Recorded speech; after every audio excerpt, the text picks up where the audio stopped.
This is a question I'm asking myself. It started yesterday. I was in a meeting, and the question I came up with when I was reflecting was, what is enough?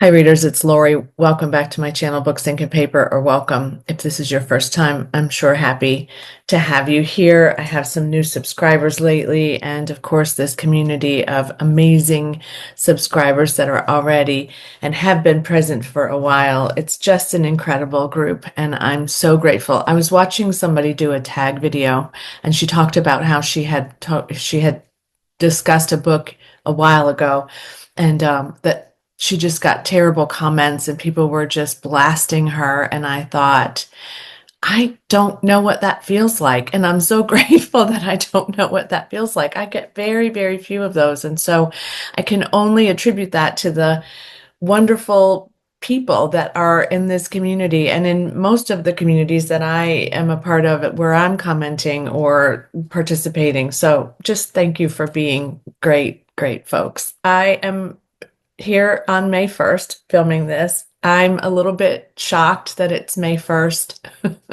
I don't know why. I mean, I knew it was coming, but I just wasn't quite ready, I think, for May. And it just feels like everything is, it's a lot. It's more than enough. So I was thinking about my spring pile of possibilities, which I have next to me. I'm going to go through those because that was a very ambitious pile. Thinking about what I've committed to reading this month, and I'm just thinking about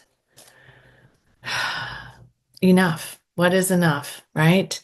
I'm way ahead of my books for the year. I'm keeping up with most of the things that I want to do, but I'm also putting a lot of books on my shelves and a lot of books on my stacks to try to get to, and it's just unrealistic. It's just absolutely unrealistic. So hopefully today I can get some clarity on a handful of books that I'm probably going to read in the month of May, because literally that is generally around where I land. 5, 6 books is about all I have the capacity for, especially when they're bigger. Then sometimes it's even less. And there's nothing wrong with that. That's enough. 3 would be enough. If it was one really great big book, one book would be enough.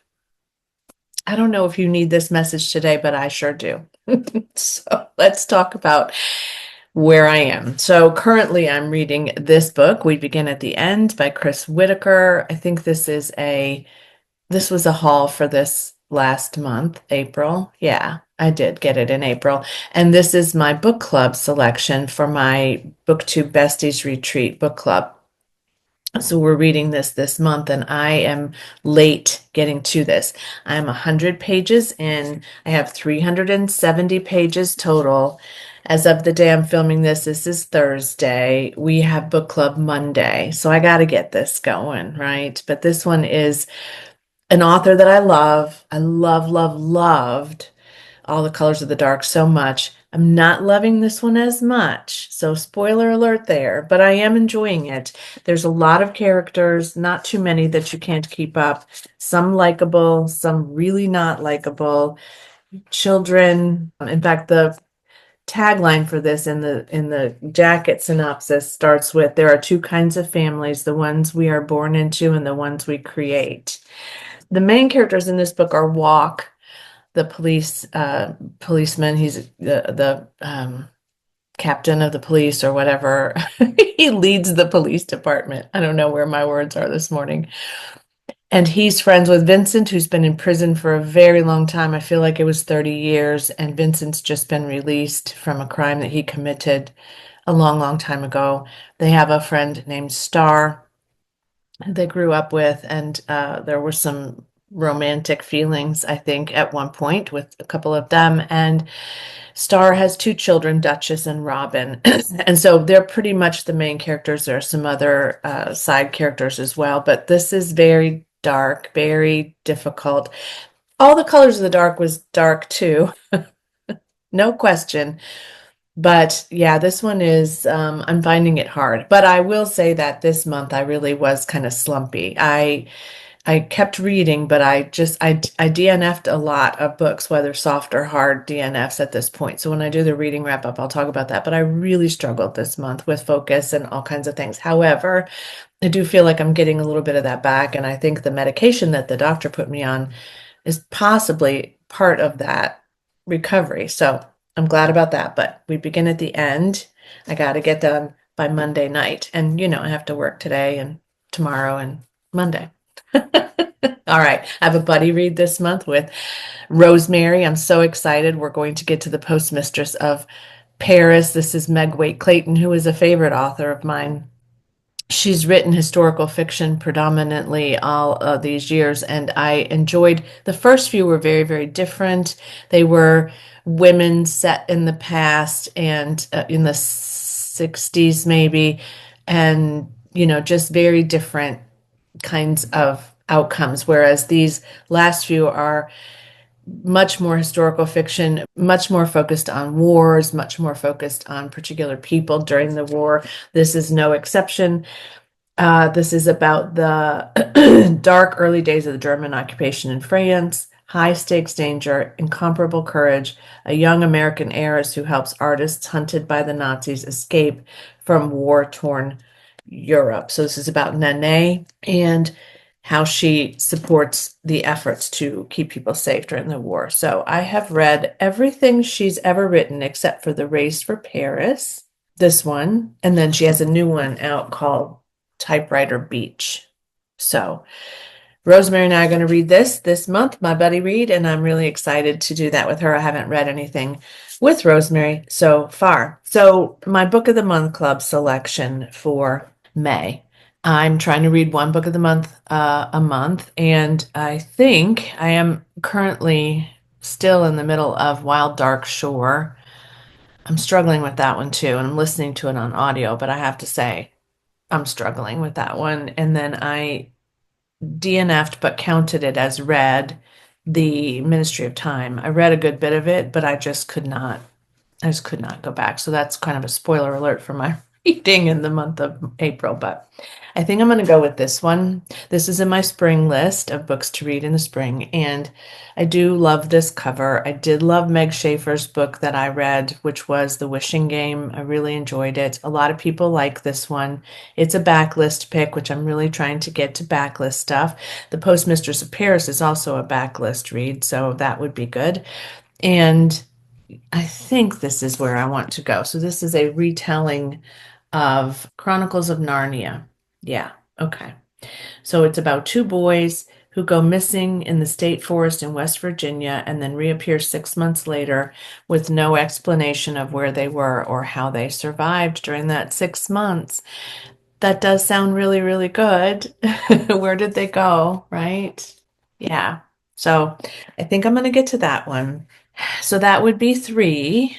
And then I have this spring list, which I'm going to take one off of this spring stack because I just don't think this is going to feel like spring. And that's The Night Sister by Jennifer McMahon. I think I'm going to save this for the fall. More importantly, probably for the spooky season. So I think I'm going to just put this one aside for now.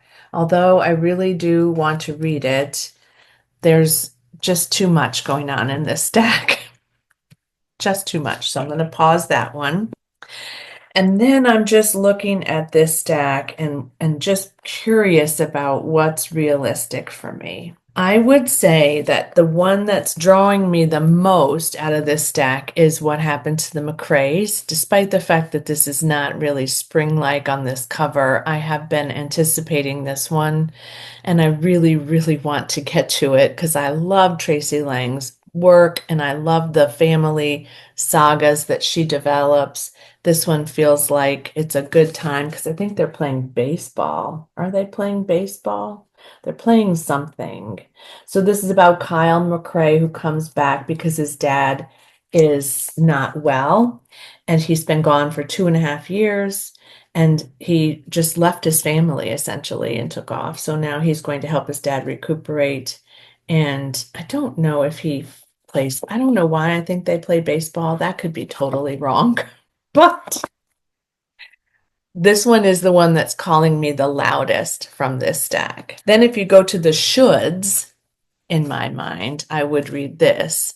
Not that I don't want to read it, because it is a good time to read it, but it's a should because it's on my self-destruct list. And I have to be honest, I have not made a lot of progress on my self-destruct list. I think what I'm going to do this month, probably, just given what time of the year we're already in. I mean, seriously, you guys, we're almost halfway through the year. I can't even with that. I don't even want to think about it again. But nevertheless, it's short, it's deckled edges, which you know I love, but also it's probably the one that, again, I don't feel like it's an assignment necessarily, but I feel like I owe it to Vanessa Diffenbach to get to this and to all the foster kids that I've worked with all these years. Why am I not being attentive to this book? Because it's about a child who ages out of the system and then has to try to figure out how to live life on her own.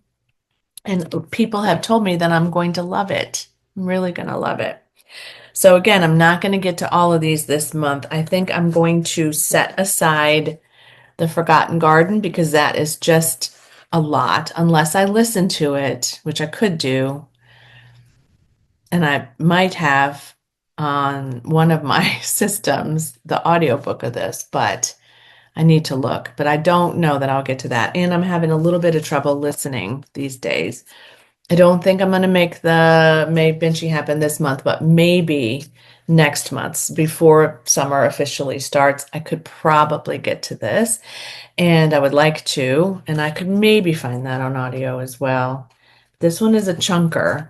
It's shorter in size, but it's 592 pages. So that would be a big book for sure if I were to finish that. I don't know that I'm in the mood for this one. And so I think I'm going to pause this one out as well. I have wanted to get to this. I have just not felt like picking it up. So this one I think is going to go off my list for now. But this one, how many lifetimes does it take to learn how to live? So this guy has been alive for centuries and he's done all kinds of wonderful things. And the only rule he's had is to not fall in love. And then he meets Camille at the dog park. It just sounds like a great book, right? It's set in England. Oh, that's a maybe. That's a maybe. I could probably get that on audio as well. My daughter read it. Buddy read it with her friend. They both enjoyed it. I think that's how I got it. It was from either from her or from him. But yeah, I liked what was it I read by Matt Haig? The Midnight Library. That's the one I read, The Midnight Library, and I really did enjoy it a lot. It might still be a possibility. I need to put my possibilities and my probably not possibilities in one stack. This one also feels like a really good spring read to me. It's not long. I've read it though, but I could listen to it, but it's not going to be the priority. So the priority is definitely going to be these two, and then maybe the Matt Haig, and then maybe this one. They may end up kind of battling each other out. And then if I need a palate cleanser in between heavy books, and some of these are really heavy, The Language of Flowers is heavy.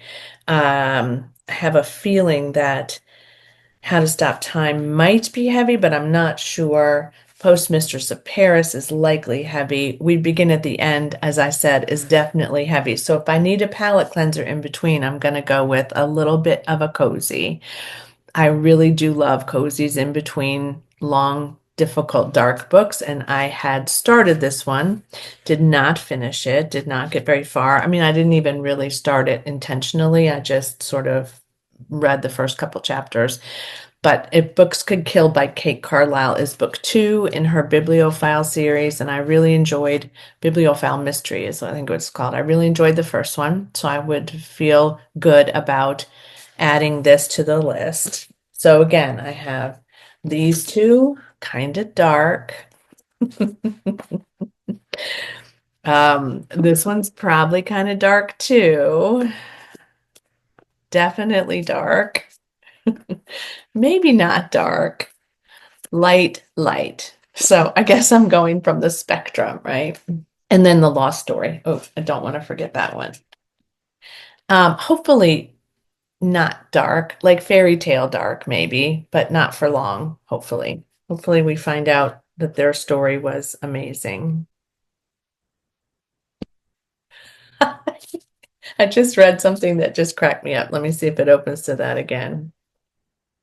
No, that's funny. What happens when a book opens? It's funny and amazing. Maybe that's what I should do with my list of self-destruct books. I should open them up and see where I end up and see if that makes me want to read them. Stay tuned. That might be my next video. Let me know in the comments below what your relationship to enough, the word enough, is with your book reading, what your relationship to these books might be, whether you've read them or not read them. I'm curious always about that. And I love your comments when you share with me how you felt about the books. It's been a weird month, but a weird month in a good way. Like some things happened that really needed to happen. I am feeling supported by my doctor. I'm feeling better. I'm feeling like things are turning up. But there were also some challenges this month. Work-wise, there were a few challenges. Energy-wise, there were definitely challenges. Pain-wise, I had some challenges which we're going to try to address as well. I'm just kind of wrapping up a month that was lovely. A lot of good things happened. A lot of fun occurred. And also a lot of learning and a lot of growth. So let me know how your reading month was in April. I'll come back soon with a reading wrap-up video. And I will be getting ahead, hopefully, this month on some tags because I have several tag videos I haven't completed. So I may end up doing one of those every week just to kind of get caught up.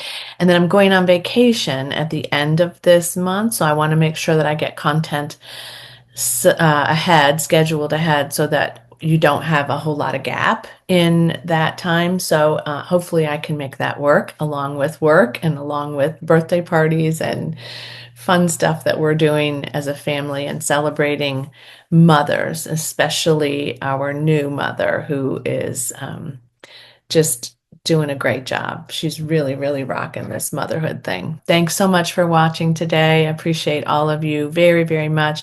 And as always, happy reading. Bye.